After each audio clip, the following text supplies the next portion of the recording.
Alley? You couldn't have picked a day where I had makeup on, could you? You were making. Somehow. It's actually a compliment for me. Maybe. I'll be doing my commemorative speech by introducing you to Mike Yaconelli. Mike was a man passionate about life, grace, and Jesus. I felt a strong connection to this man because of his acceptance and love of youth. Mike taught not a message of perfection and conformity, but of acceptance of all our imperfections, and that God can take our messes and turn them into masterpieces.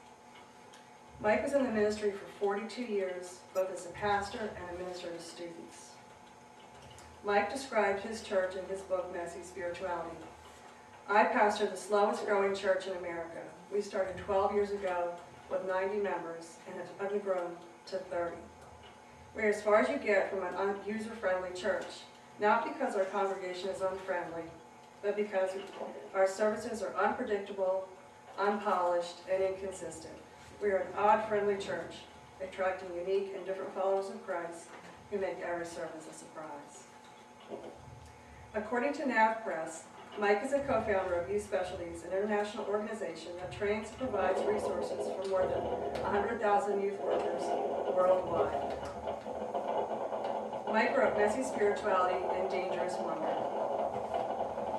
In Messy Spirituality, Mike states that imperfection, unfinishedness, and messiness are the earmarks of true Christianity, and that real Christianity is messy, erratic, lopsided, and gloriously liberating. Mike also discussed that maybe messy disciples are exactly the kind of imperfect people Jesus came to earth to meet, and whose company he actually enjoyed and still does. According to Mike, if you want to find Jesus today, look for him in the midst of burned out believers, moral misfits, religious incompetence, and men and women whose lives are messy. In Mike's book, Dangerous Wonder, his final quote sums up his book by telling us to find the place where the dangerous wonder of faith can be discovered. A place landscaped by risky curiosity, wild abandon, daring playfulness, quiet listening, irresponsible passion, happy terror, and naive grace. He explains that in these days when most of us are tired, worn out, thirsty, and starving for life, joy, and peace, maybe it's time to be a child again. Maybe it's time to quit college and take a year to go into the missions field. Give up the secure job and go back to school. Or leave the corporation because it's killing our souls, or give up our possessions that are possessing us. Maybe it's time to live that dangerous wonder of faith, take off our shoes, roll up our sleeves, and have such a romp no one has ever seen before. According to M-Press, an article written by Raluca Baruza at Goshen College, Mike told a gathering of youth during worship last night that at God's table, we're allowed to say church is boring. It's okay to struggle to understand and be frustrated about it. It's okay to feel turmoil inside and have doubts. It's also perfectly fine to be different or uncomfortable in youth group. We are all humans, and we should be honest about our limitations. The 6,000 youth cheered Mike's humorous stories of flawed Bible characters that the youth may not have heard. Noah, drunk and naked on the ark. The apostles praying for Peter to be let out of jail, yet not believing his prayers were answered even when Peter showed up, unchained, at their door. They were humans, and so are we. Mike spoke of his church members who were former prostitutes, convicts, drug addicts, homeless people, and alcoholics. They all found a place in Jesus' company and were welcome in his congregation.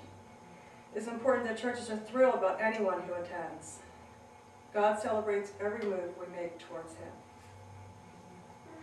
An article written by Christianity Today wrote, popular Christian writer, speaker, and youth minister leader Mike Yaconelli died yesterday following an auto accident. Mike was driving in his car, his father's truck, but for still unknown reasons, he veered off the interstate and struck a light post. His father recently had surgery, and family wanted to move closer to him. His wife and father were in a separate car several miles behind his truck. He was airlifted to the air trauma unit, but reportedly died before he reached the hospital. He is survived by his wife Carla, his father, 5 children, and 4 grandchildren. Last year, Mike wrote in his book, Messy Spirituality, I wanted to be remembered as a person who loved God, who served others more than himself, who was trying to grow maturity and stability, and wanted to have more victories than defeats.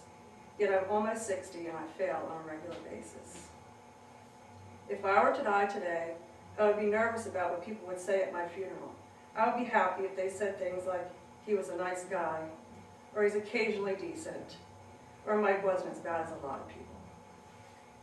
In conclusion, Mike Iaconelli has taught me and millions of others that God loves us even with all of our imperfections. He has taught us not to feel that our imperfections keep us from God's embrace, and they make the embrace even closer. He's taught us that our imperfections don't make us any less a Christian, but to embrace our imperfections and allow God to turn them into masterpieces.